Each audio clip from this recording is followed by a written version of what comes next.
Assalamualaikum, salam bulan kebangsaan kepada anda semua keluarga Malaysia. Alhamdulillah kita bersua kembali dalam rancangan Bicara Diari dan Rawat setiap hari Rabu, sentiasa menemani anda jam 9 malam sehingga 10 malam. Sepastinya di saluran berita RTM MyView 123, saluran TV1 dan juga melalui Facebook rasmi kami Berita RTM dan juga melalui aplikasi RTM Click. Baik penonton, untuk permulaan ini kita imbas kembali pada 2 hari yang lalu iaitu pada 15 Ogos 2022 yang Amat Berhormat Perdana Menteri telah pun merasmikan sidang kemuncak dasar Kesihatan 2022 dengan memberi penekanan kepada pembangunan kertas putih kesihatan dan ianya bagi merealisasikan sistem kesihatan Malaysia untuk lebih berdaya tahan dalam menepani cabaran pada masa yang akan datang. Jadi ianya merupakan satu perkara yang sangat penting seperti yang dinyatakan oleh Yang Amat Berhormat Perdana Menteri, melibatkan 5 tonggak utama dan bertepatan dengan masanya bagi merealisasikan dan juga bagi membolehkan kerajaan dapat merangka satu program dan juga satu kewujudan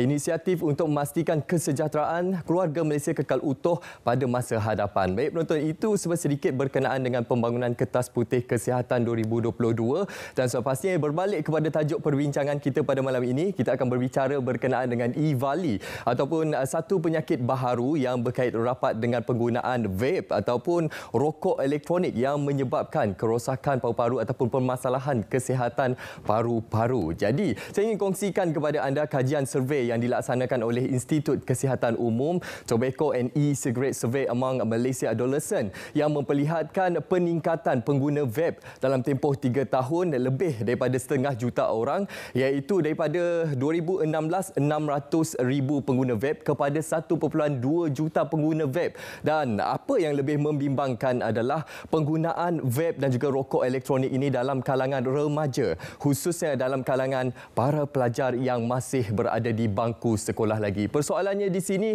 adakah penggunaan vape ataupun rokok elektronik ini menjadi satu trend dalam kalangan remaja ataupun generasi muda khususnya, dan adakah kita semua cakna terhadap komplikasi kesihatan ataupun bahana penggunaan vape ataupun rokok elektronik ini. Jadi bersama kami lebih kurang 1 jam ini untuk kita memahami dengan lebih mendalam berkenaan bahana vape dan juga membawa kepada pemahaman kepada E-Vali ataupun penyakit E-Vali. Jadi terus setia bersama kami, kita saksikan terlebih dahulu pengenalan berkenaan tajuk kita pada malam ini.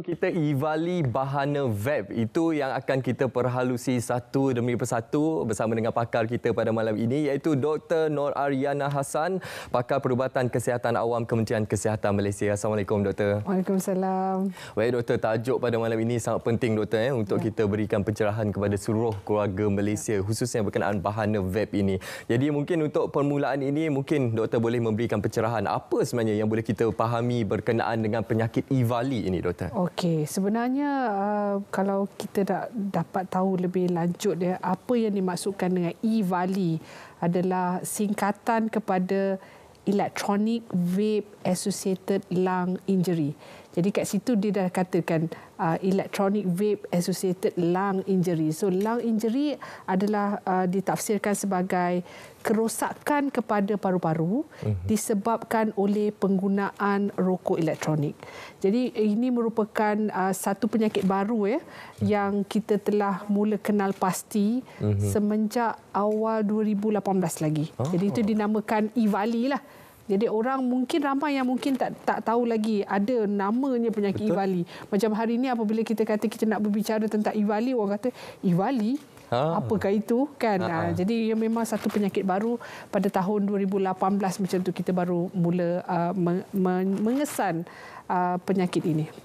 Okey, seperti yang doktor nyatakan tadi, ia merupakan satu penyakit baharu dan sangat penting untuk kita memberi kesedaran kepada seluruh keluarga Malaysia, khususnya kepada pengguna rokok elektronik dan juga vape di luar sana. Okey doktor, mungkin kita boleh teruskan dengan memberi gambaran berkenaan situasi semasa khususnya di Malaysia pada ketika ini berkenaan ataupun berkaitan dengan penyakit EVALI ni doktor. Bila kita bercakap tentang EVALI, saya percaya di luar sana ramai pengguna-pengguna tegar kepada rokok elektronik akan kata, mana ada penyakit EVALI ni?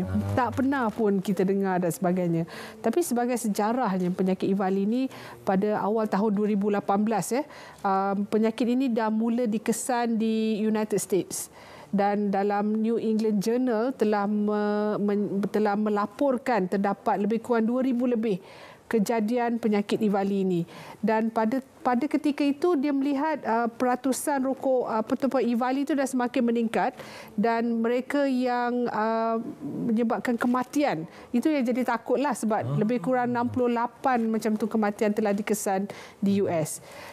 Apa yang berlaku di Malaysia sendiri, kita tak ada sebenarnya sebagaimana yang kita boleh lihat apa yang kita kata EVALI di US dan sebagainya, tetapi kita boleh nampak EVALI itu mula berlaku pada betul-betul sebelum kita nak COVID itu. Masa kita COVID kan lebih kurang 2019-2020 kan. Tetapi kita mula dapat mengesan dua kejadian yang berlaku yang ada beberapa simptoms, dan pada ketika dalam masa kita COVID tahun 2020 macam tu, kita dah mula menjalankan satu kajian bersama pihak PPUM dan kita dapat mengesan bahawa ada beberapa kes lagi EVALI yang telah dikesan di Malaysia. Dan baru-baru ini pada 9 Jun yang lepas, kita telah pun mengeluarkan satu garis panduan ataupun satu kita panggil clinical practice guideline untuk kita membuat rawatan bagaimana patut rawatan EVALI itu dilaksanakan. Okey, seperti yang doktor terangkan tadi, banyak sebenarnya bahana daripada penggunaan vape ini khususnya berkaitan rapat dengan penyakit EVALI ni doktor, sehingga boleh membawa kepada kematian. Jadi bagaimana pandangan doktor sendiri dalam melihat situasi semasa ini, seolah-olah penggunaan vape ini sudah menjadi satu trend doktor, khususnya dalam kalangan generasi muda doktor? Ya, kalau kita lihat penggunaan rokok elektronik sekarang ni, terutama dalam kalangan generasi muda, budak-budak sekolah dan sebagainya, kita lihat dalam situasi penggunaan rokok elektronik di Malaysia ni, mula kemasukan rokok elektronik ni pada tahun 2015, 2016 macam tu, dan kita boleh nampak penggunaannya dalam kajian mobility survey yang kita buat, dianya telah meningkat daripada lebih kurang 600,000 pengguna kepada yang terkini pada tahun 2019 sebanyak 1.2 juta pengguna. Jadi kita memang nampaklah penggunaan itu dah semakin banyak, dan penggunaan itu bukan saja dari dalam kalangan pengguna dewasa, tetapi yang membimbangkan kita adalah di kalangan budak-budak sekolah, sekolah rendah, sekolah menengah. Jadi kita bimbang jika penggunaan ini tak dikekang ataupun tak dibendung buat masa sekarang, yang kita akan kita foresee ataupun kita akan anticipate penyakit EVALI ini kita akan mula dapat lihat.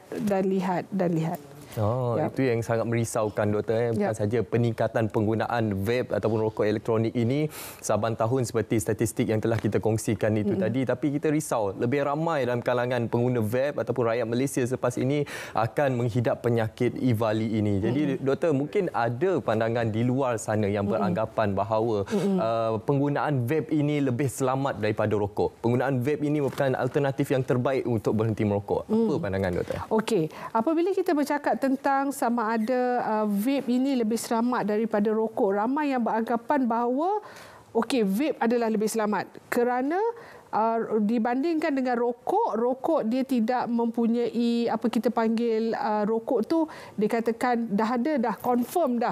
Orang isap rokok dia kena kanser, orang isap rokok dia kena sakit jantung dan sebagainya. Tetapi vape ini macam saya kata, dia mula daripada kemasukan di Malaysia 2015, 2013 di China dan sebagainya ya. Jadi kita nak nampak kesan sampingan kepada vape yang dikaitkan dengan kanser. berpuluh tahun. Jadi kita nak kata, vape tidak menyebabkan kanser, itu kita tak boleh nak cakap lagi. Sebab kita memerlukan masa yang panjang. Dan apabila kita nak bercakap tentang vape tidak menyebabkan sebarang kerosakan dalam tubuh badan kita, itu juga kita tidak boleh tolak kerana kajian telah menunjukkan EVALI. Seperti yang saya katakan. Sebab apa yang kita katakan perbezaan antara nak dikatakan vape ini selamat, dikatakan selamat, tak selamat kerana dalam kajian yang telah dikeluarkan oleh Pertubuhan Kesihatan Sedunia pada tahun 2020, liquid ataupun cecair dalam rokok elektronik itu sebenarnya bukan semata-mata cecair. Cik Munawar, dia bukan semata-mata cecair, tetapi dia adalah gabungan bahan-bahan yang ada di dalam itu dan menyebabkan keluarnya bahan-bahan kimia. Bahan-bahan kimia itulah yang menyebabkan hakisan kepada paru-paru kita. Kalau kita tengok, kalau nak kata, okey, dia lebih baik daripada rokok. Tapi rokok kita dah tahu dah. Tapi vape ni kita tak nampak kesan panjang. Tapi kesan dia mendapat penyakit EVALI tu dah ada dah. Kesan sampingan yang akut ataupun kita panggil yang cepat, kita dah nampak dah. Di kalangan pengguna rokok elektronik. Berbalik-balik pada isu yang dikatakan rokok elektronik ni dikatakan boleh digunakan untuk berhenti merokok. Ini adalah satu lagi perkara yang sering kali orang di luar sana percaya bahawa okeylah kalau nak berhenti rokok pakailah rokok elektronik ni kan. Tetapi kajian telah menunjukkan bahawa dia tidak boleh digunakan untuk merawat untuk kita berhenti merokok kerana apabila kita nak kita kena tahu apabila orang cuba untuk berhenti merokok dengan menggunakan rokok elektronik, dia sebenarnya dia hanya switch, dia bertukar. Dan ketagihan nikotin itu masih masih berterusan.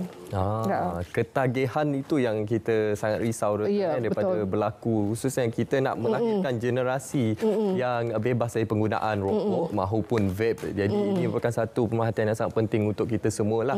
Dan selepas ini sudah pasti banyak lagi persoalan-persoalan yang akan kita ketahui berkenaan dengan penyakit EVALI ini. Jadi kepada anda semua penonton, anda juga boleh mengajukan soalan ataupun pandangan ataupun komentar anda di laman Facebook rasmi kami Berita ATM. InsyaAllah kita akan ajukan bersama dengan pakar kita untuk kita memahami dengan lebih mendalam berkenaan penyakit EVALI. Pastinya doktor, ramai yang pertama kali dengar perkataan penyakit EVALI ini doktor. Jadi ini merupakan ruangan yang terbaik untuk kita semua dalam bicara diari dan rawat. Baik doktor, kita akan terus saja mengajukan kepada doktor berkenaan simptom-simptom yang berkait rapat dengan penyakit EVALI ini.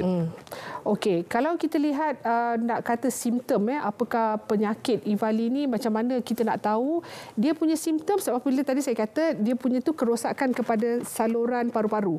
Jadi dia punya tanda-tanda EVALI ni sama macam tanda-tanda kita dapat penyakit paru-paru yang lain.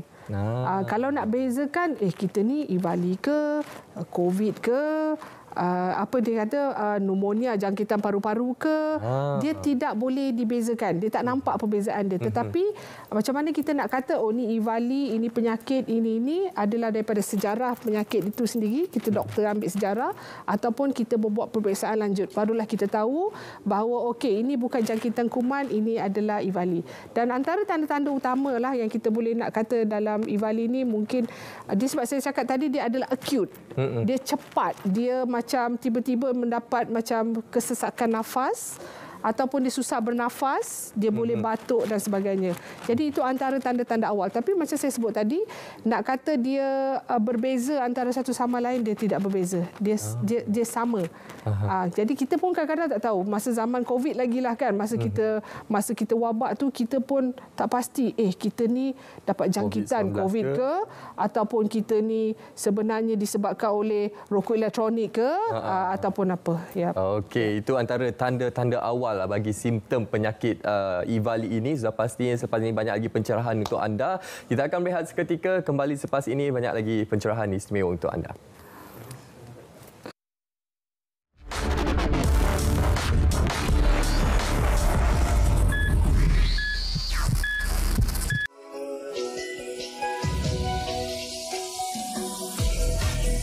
Rukun negara bertujuan membentuk perpaduan yang kukuh. 1. satu daripada bahagian rukun negara menggariskan objektif masyarakat Malaysia yang mahu dibentuk. Mencapai perpaduan yang lebih erat dalam kalangan seluruh masyarakat. Memelihara satu cara hidup demokratik. Mencipta satu masyarakat yang adil di mana kemakmuran negara dapat dinikmati bersama secara adil dan saksama. Membentuk satu sikap yang liberal terhadap tradisi kebudayaan yang kaya dan berbagai-bagai corak. Dan membina sebuah masyarakat progresif yang akan menggunakan sains dan teknologi moden. Hello, JKM. Saya Hafizan, boleh saya bantu? Sebenarnya macam ni. Okey, macam ni Puan. Pihak JKM ada menyediakan program PDK iaitu pemulihan dalam komuniti yang diuruskan oleh NGO. Jadi program ni khususnya adalah untuk OKU. Termasuklah Down syndrome, ada juga masalah penglihatan. Terutamanya dari segi pemulihan. Apa lagi program-program yang disediakan dekat PDK tu? Semasa di PDK ni, pelatih biasanya akan mengikuti latihan pengurusan diri, mengira, melukis, terapi muzik, sukan dan juga rekreasi. Sekiranya anak puan ni menghadiri sesi pemulihan sekurang-kurangnya 8 hari dalam sebulan, beliau layak untuk menerima elang bulanan. Oh, ya ke? Alhamdulillah. Sekiranya puan berminat, puan boleh menghubungi terus PDK berhampiran tempat puan lah, atau menghubungi pejabat kebajikan masyarakat daerah. Selain itu, sekiranya puan memerlukan maklumat lanjut berhubung perkhidmatan JKM, puan boleh melayari laman sesawang berikutlah: www.jkm.gov.my.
Ya, penonton, kita masih lagi bersama dengan Dr. Nor Ariana Hassan, pakar perubatan kesihatan awam Kementerian Kesihatan Malaysia, untuk kita terus berbicara berkenaan dengan penyakit EVALI ini, bagaimana perkaitannya dengan penggunaan vape. Okey doktor, dari sudut kandungan vape itu sendiri doktor, apa yang boleh kita sampaikan kepada masyarakat di luar sana, khususnya pengguna vape ini? Ada yang beranggapan bahawa kandungan-kandungan dalam vape ataupun rokok elektronik ini adalah penggunaan ataupun kandungan yang selamat dan natural. Okey. So kalau kita tengok dalam kandungan vape, ramai yang kata dalam tu adalah bahan-bahan natural.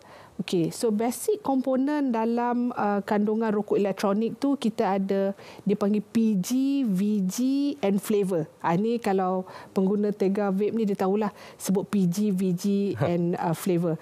PG tu sebenarnya propylene glycol, VG tu adalah vegetable glycerin dan flavor tu adalah flavor yang kita guna untuk masakan, letak dalam kek, flavor tak kira lah vanilla ke flavor strawberry ataupun sebagainya.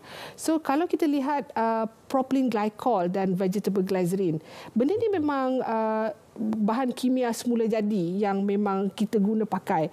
In fact, kalau kat krim, makeup ke apa ke, memang kita ada VG, PG ni.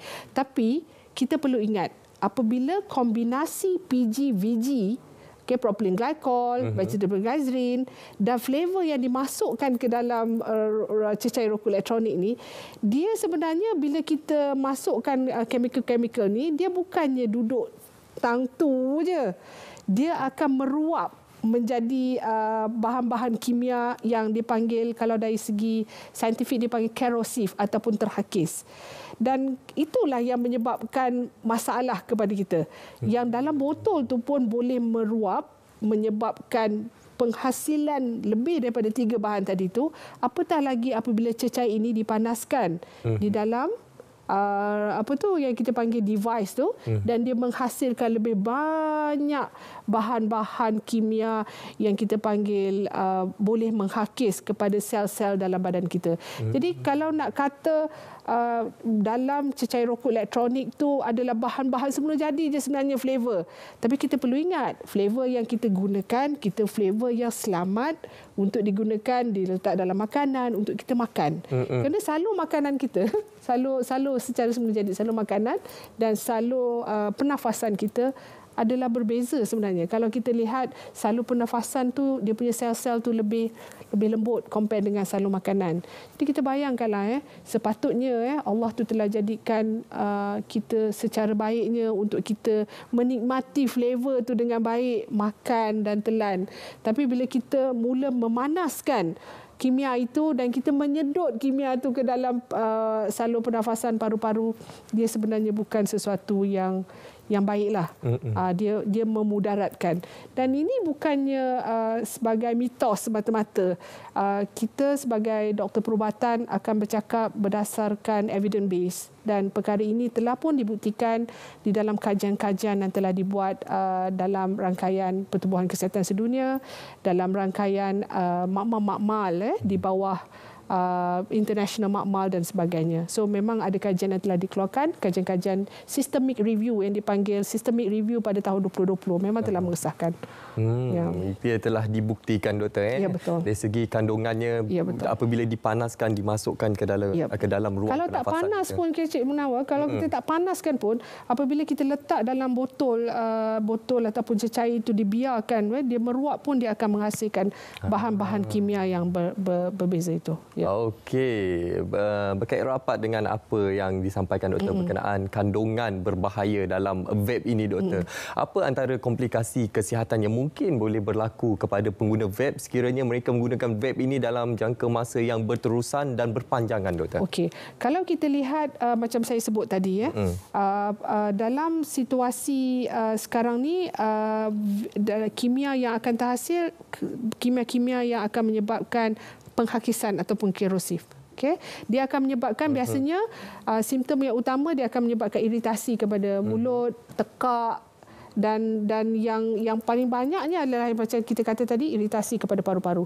Sebab bahan yang disedut ini akan disedut terus daripada kita punya paru-paru terus masuk ke dalam paru-paru. Jadi itu antara kesan utama yang kita akan lihat.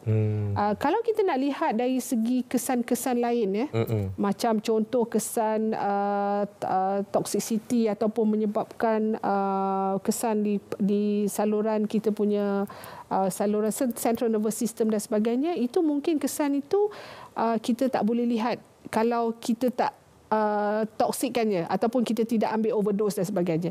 Kalau katalah rokok elektronik, cecair rokok elektronik itu kalau diambil dalam jumlah yang banyak, itu mungkin boleh buat pecah sawan dan sebagainya. Tetapi kalau dalam aktiviti merokok ataupun menyedut asap atau wap itu, biasanya kesan itu kepada saluran pernafasan. Okey, doktor, berkait rapat dengan penjelasan doktor itu tadi, kita ada soalan daripada rakan penonton kita di Facebook Berita RTM, iaitu Khairil Fazli menyatakan, adakah keracunan nikotin dapat dikaitkan dengan penggunaan rokok elektronik dan apakah tanda-tanda keracunan ini kepada penggunanya, doktor? Okey, keracunan nikotin ni kita kena ingat apabila kita dia kita sedut ataupun nikotin itu diserap ke dalam badan, dia bergantung kepada berapa banyak, berapa puff yang kita sedut. Kalau rokok pun berapa sedutan,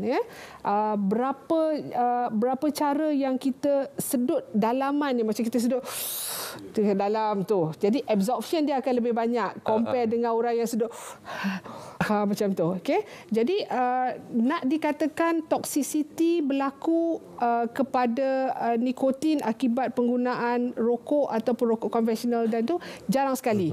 Tapi kalau nak kata toxicity itu, katalah cecair rokok elektronik itu kita letak, anak kita ambil dan minum, itu boleh berlaku. Dan antara kesan-kesan nikotin, betul nikotin tidak boleh menyebabkan kanser.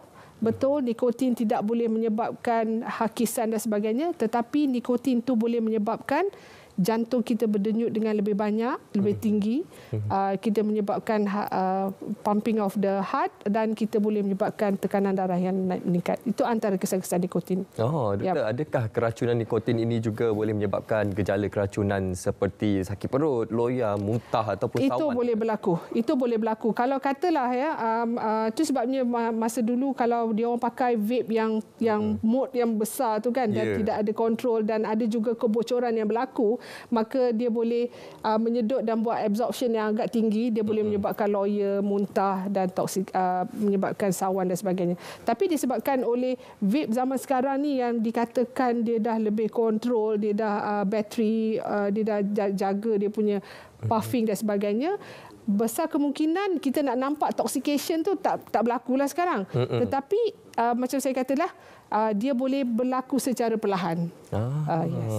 Okey. Jadi dari sudut jangka masa panjang ini, doktor, bagaimana penggunaan vape secara berterusan ini boleh memberi ataupun memberi impak kualiti kehidupan seseorang, doktor? Okey, macam saya sebut tadi, rokok dia mengambil masa berpuluh-puluh tahun, in fact bertahun-tahun untuk kita dapat kesan sampingan.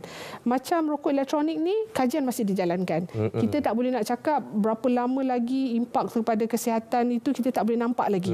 Tetapi andai kata apabila bahan-bahan kimia ini, kita ingat bahan-bahan kimia yang terhasil ini dia bukannya bahan-bahan kimia yang menghakis saja, tetapi dia juga mengandungi yang kita panggil heavy metals.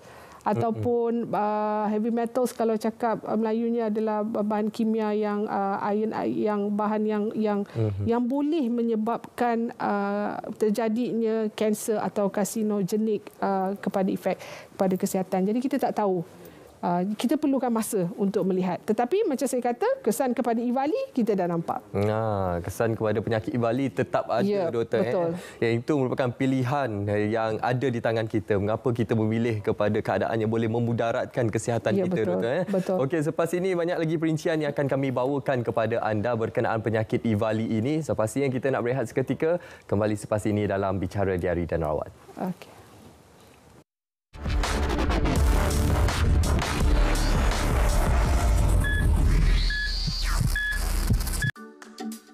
Pelan Tindakan Dasar Sekuriti Makanan Negara 2021 hingga 2025 bertujuan memperkukuh sekuriti makanan negara. Berikut langkah proaktif menangani isu bekalan harga makanan. Pelaksanaan stok simpanan ayam menerusi Lembaga Pertubuhan Peladang. Mempermudahkan proses pembayaran tuntutan subsidi harga ayam dan telur.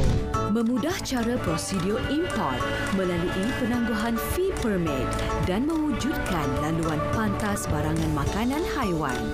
Memperkasa pemasaran dan pasaran oleh Persatuan Nelayan. Mempergiat kempen makan ikan segar beku dan air tawar. Memperkukuh rantaian pengeluaran hasil pertanian komuniti. Menjadikan aktiviti pertanian komuniti sebagai usaha ke arah sekuriti makanan negara.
Harga akan ditetapkan secara bulanan berasaskan kepada harga CPO yang akan diumumkan oleh MPOB pada tiap-tiap satu hari bulan setiap bulan.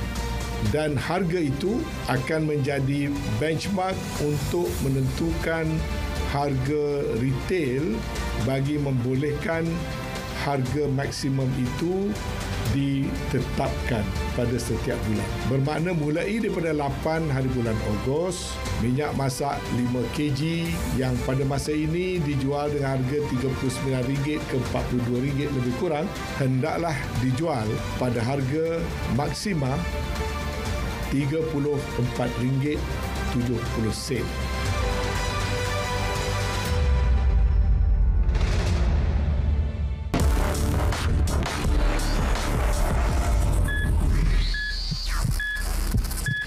Ya, penonton, kembali bersama kami dalam Bicara Diari dan Rawat. Masih lagi untuk kita mengetahui dengan lebih mendalam berkenaan penyakit EVALI ini. Alhamdulillah, penonton, banyak persoalan yang diajukan di ruangan Facebook Berita RTM kami.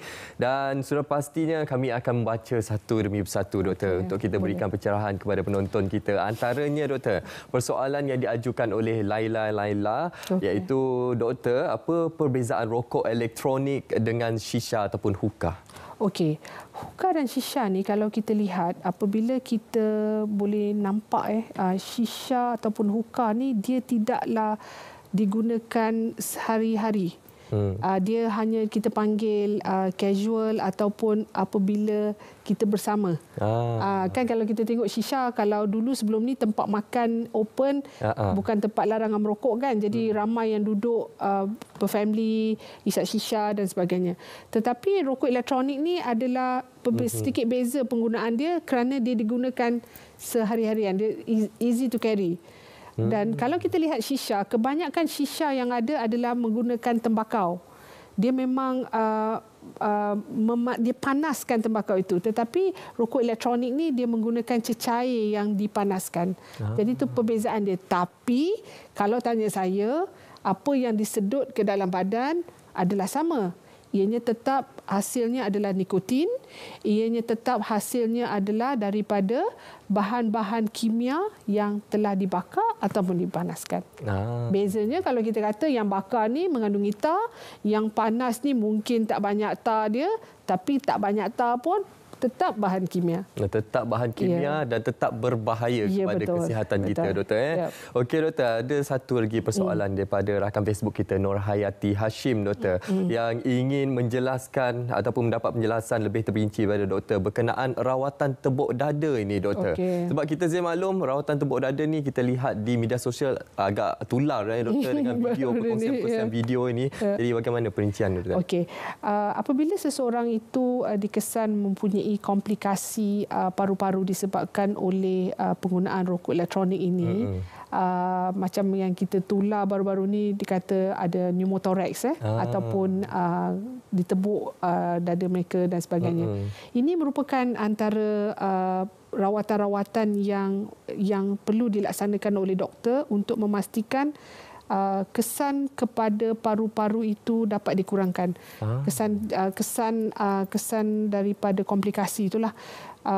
Macam saya sebut tadi, apabila seseorang itu didiagnose ataupun dikesan mendapat penyakit EVALI, macam sejarah 2 kes yang kita ada lebih kurang 2 tahun yang lepas, kita tahu mereka ni mengalami kesukaran bernafas, dan kita nampak dalam x-raynya ataupun apabila kita buat imbasan CT scan, kita boleh nampak paru-paru dia rosak disebabkan oleh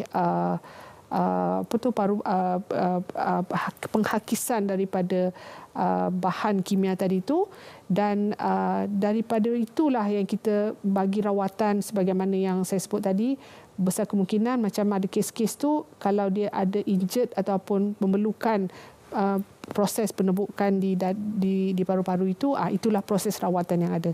Tapi dalam kes-kes yang kita kendalikan sebelum ini, kebanyakannya kita berikan macam contoh oksigen, bantuan pernafasan untuk memastikan paru-paru itu kurang dia punya kesan-kesan sampingan, ubat-ubatan dan sebagainya. Dia sama sebenarnya kalau nak tengok rawatan dia kalau kita tengok orang ni EVALI, orang ni dapat jangkitan kuman, apa-apa kuman lah termasuk COVID. Biasanya rawatan dia adalah sama. Macam contoh, kalau dia akan kekurangan oksigen, kita akan bagi dia oksigen. Dia ada radang dalam paru-paru dia, kita kurangkan keradangan itu. Okey, doktor. Dari sudut keradangan paru-paru ataupun dengan memberikan alat bantuan pernafasan oksigen ini, doktor, selepas discharge daripada hospital, adakah mereka akan terus berhubung dengan hospital untuk mendapatkan rawatan lanjut, doktor? Okey, kita melihat kes-kes di US, ada yang teruk, ada yang memerlukan rawatan oksigen yang berpanjangan. Dan kes-kes yang ada yang kita bersama-sama dengan pihak PPUM tu, ada yang memerlukan rawatan berpanjangan walaupun dia boleh discharge, yang mana tidak memerlukan bantuan pernafasan dah, tetapi dia punya side effect tu masih ada. Dia akan rasa penat, dia akan rasa susah bernafas, dia nak bersenam dan sebagainya, masih sukar. Jadi sebenarnya kalau adalah kita bayangkan paru-paru kita, apabila ada kerosakan dalam paru-paru, apabila dia dah, walaupun dia dah baik, dia tak jadi normal. Dia dah ada kerosakan. Jadi apabila kehidupan seharian, terutama apabila nak bersenam, nak bergerak, memang akan rasa susah. Kes yang kita pernah tengok 2 tahun yang lepas, walaupun telah discharge oleh doktor, dia datang pun masih mengah, masih susah. Akhirnya dipanggil side effect berpanjangan lah yang berlaku. Itu sebabnya paru-paru ni adalah satu organ kita yang sangat lembut, sangat apa kita panggil sangat sensitif. Jadi bila berlaku je kerosakannya, dia akan menjadi lebih payah.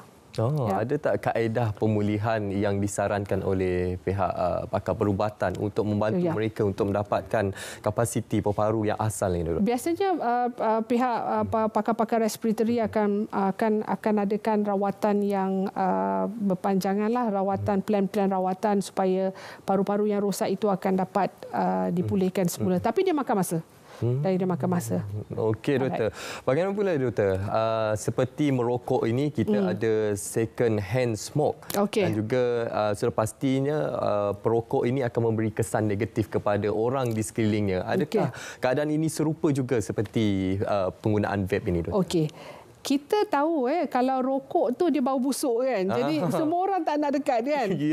Tapi vape ni macam wangi, doktor. Oh ya Allah, wanginya kan. So ada yang berkata, oh saya seronok dah. Suami saya sekarang dah wangi, dah tak busuk macam dulu sejak bertukar dengan rokok elektronik. Dan ramai yang berkata, alah Dr. Rena, tu buat air je, tak ada keluar apa pun. Tapi sebenarnya kajian telah menunjukkan bahawa apa yang dikeluarkan, wap-wap yang dikeluarkan tu yang berapa sangat kecil. Kalau kata kita ambil rambut yang kita potong, dia lagi kecil daripada tu kalau kita tengok dalam mikroskop. Dan dia boleh juga sama seperti rokok, dia menyebabkan secondary smoker ataupun tak ada lagi istilah sebenarnya secondary vapors. Tak ada lagi istilah yang digunakan untuk secondary vapors. Tapi wap daripada cecair rokok elektronik ni boleh juga melekat kepada baju dan sebagainya. Boleh juga melekat dan masuk ke dalam paru-paru orang yang berada di sekeliling. Terutamanya memberi risiko kepada golongan-golongan yang berisiko seperti bayi, anak-anak kecil, warga emas, doktor. Betul. Jadi kita sayang, kita ingat balik, oh kita ni sekarang ni dah baguslah ni bertukar daripada rokok kepada rokok elektronik. Tanpa kita sedar sebenarnya wap itu juga mengandungi bahan kimia. Apabila kita sedut dan kita juga berikan kepada anak-anak kita. Kadang saya tengok dekat luar sana kita tolak baby, ada baby, dokon baby tapi isap vape. Sebab kita mungkin kurang pengetahuan yang mengatakan bahawa asap vape itu juga berbahaya kepada orang di sekeliling. Apapun lagi menyedihkan baru-baru ini, doktor, kita lihat di rada akhbar ataupun di media sosial ada terpampang berkenaan situasi seorang remaja meletakkan vape di mulut seorang bayi, doktor. Ini merupakan satu kesedaran yang perlu kita bawakan pada malam ini untuk kita fahami berkenaan penyakit EVALI ini. Baik penonton dan juga doktor, sekarang ini kita nak saksikan kapsul farmasi seperti biasa. Tajuk pada malam ini adalah berkenaan boleh ke ambil banyak ubat secara serentak. Jadi kita terus saja bersama dengan Sof Hatun.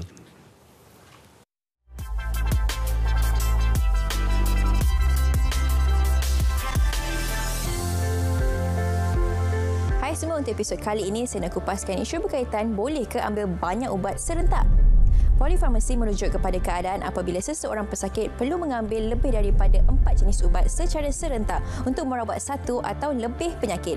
Kebanyakan ubat boleh diambil secara serentak bersama-sama dengan ubat yang lain, tapi dalam keadaan tertentu pengambilan sesetengah jenis ubat dengan ubat yang lain mungkin akan mengganggu kesan sesuatu ubat tersebut. Antara kesan buruk yang mungkin berlaku disebabkan polifarmasi adalah kesilapan pengubatan yang mungkin boleh berlaku kerana pesakit mudah keliru kepada arahan pengambilan ubat yang banyak. Bagi golongan warga emas pula, risiko berlaku kesilapan pengubatan semakin tinggi kerana penglihatan dan pendengaran yang terjejas serta masalah mudah lupa yang dialami. Selain itu, amalan mendapatkan rawatan daripada beberapa tempat juga boleh menyebabkan berlaku kesilapan pengubatan. Pesakit akan menerima pelbagai jenis ubat daripada pelbagai tempat rawatan yang dikunjungi. Keadaan ini menyebabkan pesakit mudah keliru ketika mengambil ubat dan dikhawatiri mengambil ubat yang sama tetapi hanya berlainan bentuk dan warna kerana berlainan jenama. Apabila terdapat banyak jenis ubat yang perlu diambil, interaksi antara ubat juga mungkin boleh berlaku. Pengambilan ubat herba, ubat tradisional dan ubat am yang diambil dengan sendiri tanpa pengetahuan doktor bersama-sama ubat yang telah dipreskripsikan boleh menyebabkan berlakunya interaksi ubat-ubatan. Jika interaksi itu menyebabkan kesan ubat berkurangan, dikhawatiri ubat itu tidak dapat memberikan kesan yang sepatutnya kepada pesakit. Tapi jika interaksi itu menyebabkan kesan ubat bertambah, ia mungkin boleh memudaratkan pesakit. Golongan yang lebih kerap terdedah kepada kesan buruk polifarmasi adalah warga emas. Ini kerana ramai antara mereka yang mempunyai lebih daripada satu jenis penyakit. Maka jumlah ubat yang perlu diambil juga mungkin lebih banyak. Terdapat beberapa perkara yang boleh diamalkan bagi pesakit yang dipreskrip dengan pelbagai jenis ubat-ubatan. Antara yang boleh dilakukan oleh pesakit, dapatkan rawatan dari satu fasiliti sahaja, baik sama ada klinik maupun hospital, atau ambil semua ubat dari satu fasiliti sahaja. Sekiranya perlu mendapatkan rawatan lebih daripada satu fasiliti, pastikan rekod perubatan atau senarai ubat-ubatan dibawa bersama-sama. Ini untuk memastikan rekod ubat-ubatan adalah yang terkini dan tepat serta mudah untuk disemak oleh doktor yang merawat.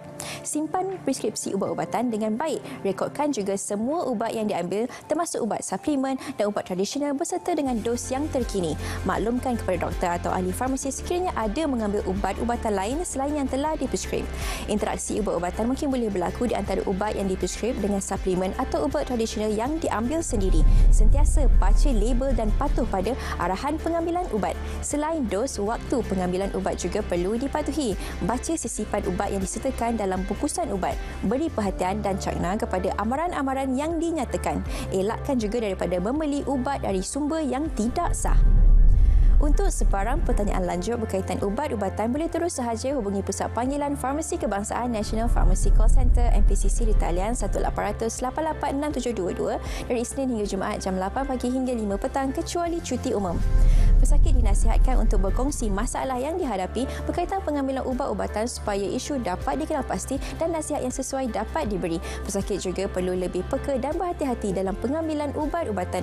Walaupun pesakit perlu mengambil pelbagai jenis ubat, dengan mengamalkan pengambilan ubat yang betul, masalah yang tidak diingini dapat dielakkan daripada berlaku.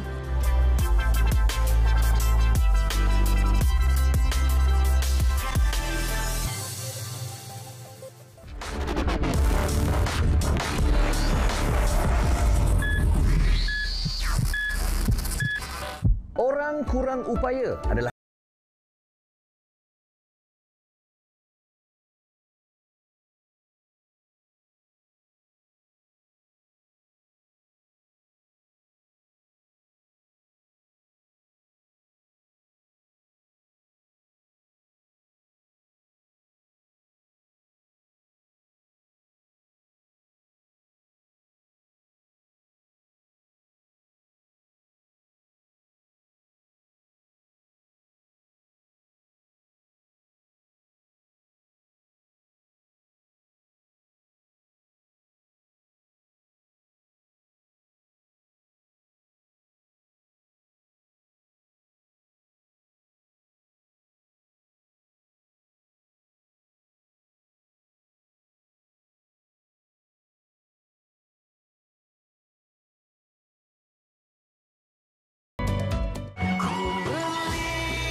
Sabah akan merdeka melalui Malaysia pada Hari Malaysia. Jadi itu satu proses untuk Sarawak ke arah kerajaan sendiri. Itu pun dia suruh Pak Musa menanam ubi kayu pisang untuk dikasih makan sama itu Jepun. Di tempat ini lah tempat diorang timbak menimbak semasa pemberontakan pada tahun 1960.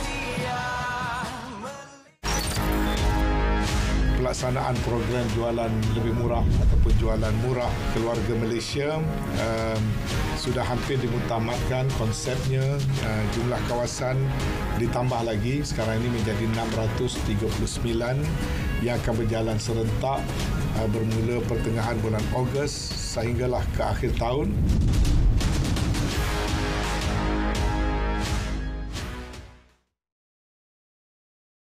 Organisasi komersial boleh didakwa jika pegawai atau kaki tangannya memberi dan melakukan rasuah untuk mendapat sesuatu projek. Malah pengurusan syarikat turut boleh didakwa di mahkamah atas kesalahan yang sama. Pesalah akan didakwa di bawah Seksyen 17A Akta SPRM 2009, kesalahan rasuah oleh organisasi komersial. Denda tidak kurang 10 kali nilai suapan atau RM1 juta mengikut mana yang lebih tinggi atau penjara tidak lebih 20 tahun atau kedua-duanya sekali.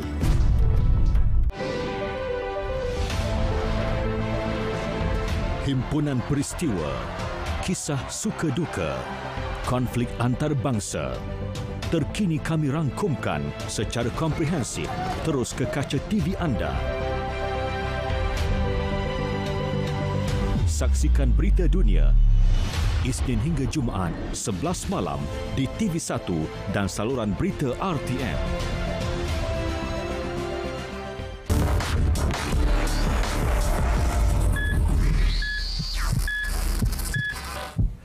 Alhamdulillah kembali bersama kami dalam Bicara Diari dan Rawat untuk kita masih lagi membincangkan berkenaan penyakit EVALI, bahana vape. Jadi doktor, mungkin masih ada segelintir pihak di luar sana yang masih tidak memahami berkenaan bahayanya penggunaan vape ini, doktor. Jadi ada juga persoalan daripada rakan Facebook kita Firdaus Salim yang ingin mengetahui, mungkin kita boleh murnikan sedikit doktor persoalan daripada dia ini, iaitu kenapa kajian KKM dan kajian kesihatan Eropah berbeza. Kajian Eropah menyatakan lebih selamat katanya, doktor. Okey, mungkin saya boleh terangkan dengan lebih lanjutlah. Sebenarnya kajian yang dijalankan oleh Kementerian Kesihatan Malaysia adalah kajian mobiliti kebangsaan. Kajian mobiliti kebangsaan ini adalah melihat apakah impak yang berlaku kepada rakyat Malaysia. Maksudnya berapa peratus orang yang menggunakannya, siapakah orang yang menggunakannya. Itu memang kajian khusus yang dijalankan oleh Kementerian Kesihatan Malaysia. Tapi kajian yang saya sebut tadi adalah kajian-kajian yang dijalankan oleh daripada Pertubuhan Kesihatan Sedunia, daripada United States dan sebagainya. Jadi kajian-kajian ini kita kumpulkan dan kita bawa perkara itu di bawah satu platform, di bawah Pertubuhan Kesihatan Sedunia, dan kita berbincang antara negara-negara. Dan benda itu tak beza sebab bahan-bahan yang digunakan dalam rokok elektronik adalah sama. Jadi tak timbullah isu kata KKM buat kajian berbeza dengan UK. Jadi apa yang mungkin pendengar tadi ataupun penonton tadi dia bercakap tentang 95% lebih kurang bahaya banding dengan kajian-kajian yang ada. Kita kena lihat apabila kita melihat kajian, kita kena tahu apakah metod yang dilaksanakan.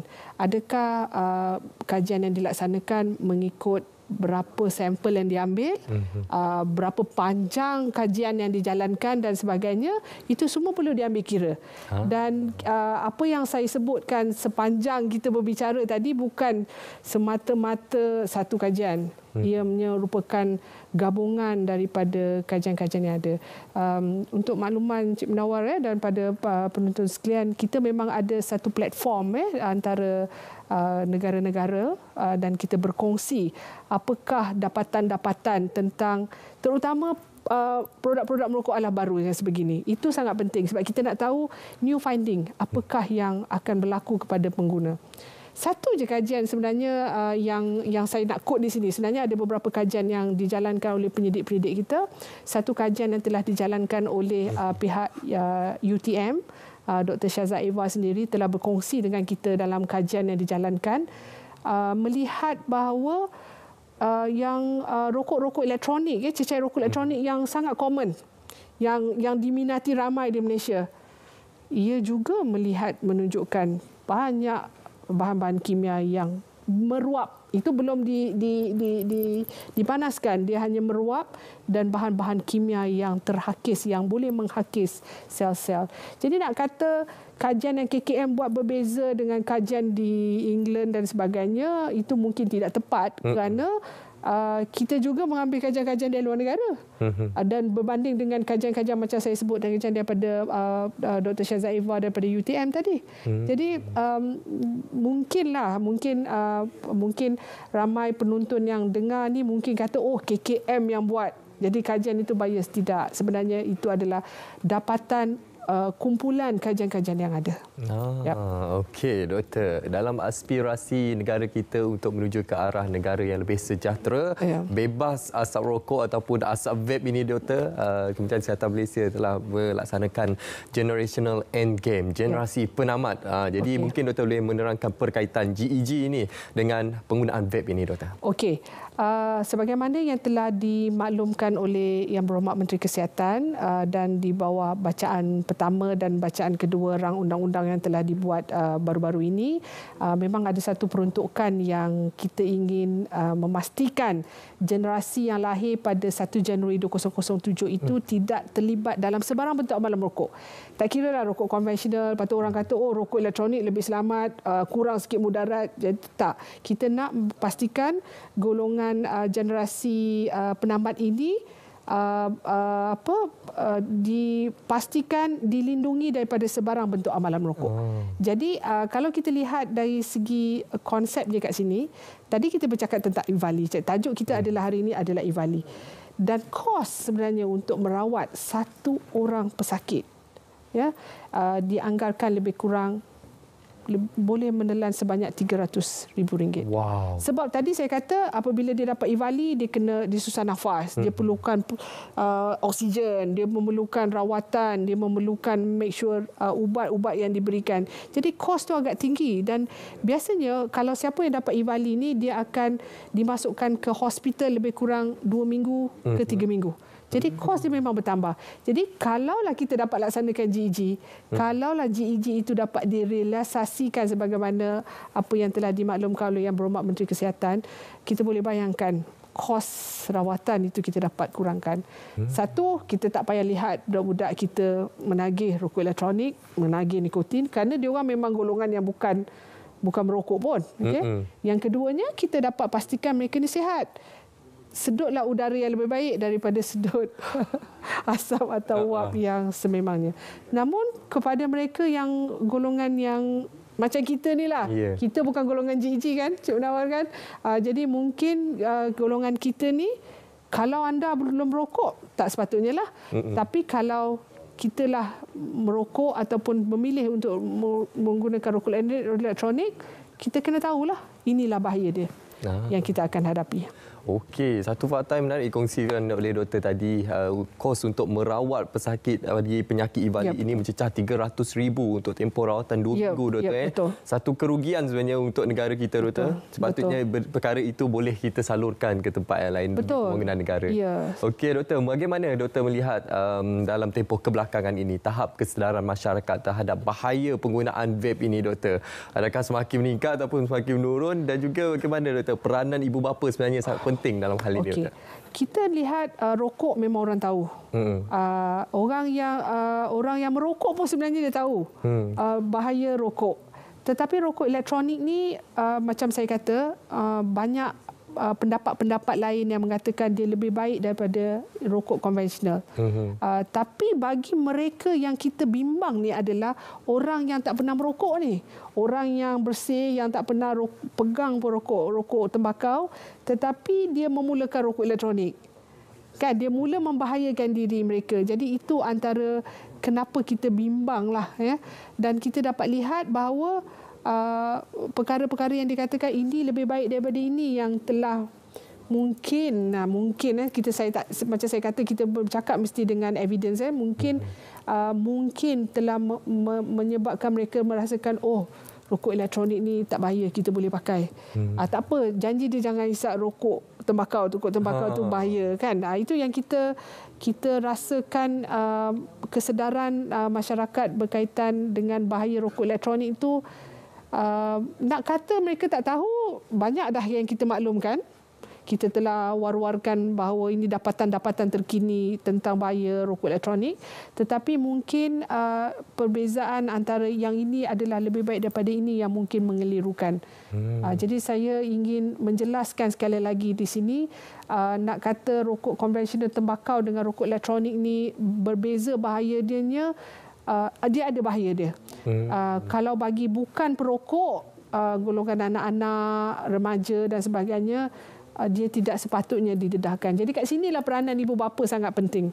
Peranan ibu bapa sangat penting. Betul itu. Peranan ibu bapa sangat penting dan juga peranan komuniti untuk kita memperkasakan aspirasi kita semua untuk kita menghentikan budaya ataupun trend menghisap vape ataupun rokok elektronik ini. Jadi doktor, mungkin sebagai kesimpulannya lah doktor, ingin kita sampaikan kepada seluruh masyarakat di luar sana berkenaan dengan penyakit EVAL ini, satu penyakit baharu yang memperlihatkan berkaitan dengan penggunaan vape ini doktor. Alright. Yang pentingnya tentang penyakit EVAL ini, kita kena tahu bahawa dia memang real, memang ada. Tolonglah percaya bahawa penyakit EVAL ini memang ada, memang telah dikesan di US dan di negara kita telah mula meminta pakar-pakar di luar sana mula membuat notifikasi kepada Kementerian Kesihatan melalui sirkular yang telah dikeluarkan pada 9 Jun. Jadi kita kenalah berhati-hati kepada pengguna vape yang di luar sana. Kenalah pastikan diri anda selamat.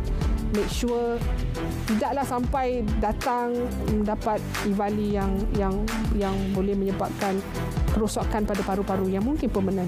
Okey, itu antara perkara yang ingin kita sampaikan kepada anda hasil perbincangan bersama dengan Dr. Ariana Hassan, pakar perubatan kesihatan awam Kementerian Kesihatan Malaysia. Terbuktilah, benarlah bahawa vape ini merupakan lebih berbahaya dari segi kandungannya doktor, dari segi penggunaan secara berterusan dan berpanjangan doktor, dan tiada bukti yang menyatakan bahawa vape ini lebih selamat ataupun alternatif yang lebih baik berbanding rokok konvensional doktor. Jadi ini merupakan satu kesempatan yang bersama untuk kita memahami berkenaan penyakit EVAL. Jadi kita harapkan ia memberi satu manfaat yang cukup besar, kesedaran kepada kita semua berkenaan bahaya penggunaan vape ataupun rokok elektronik ini. Sehingga kita berjumpa lagi minggu hadapan pada hari dan waktu yang sama. Bagi anda yang ingin menyaksikan siaran ulangan, boleh saksikan pada hari Jumaat jam 3.30 petang di saluran TV1. Sampai di sini saja, saya Munawar Azmi mengundur diri. Assalamualaikum, salam hormat, salam bulan kebangsaan.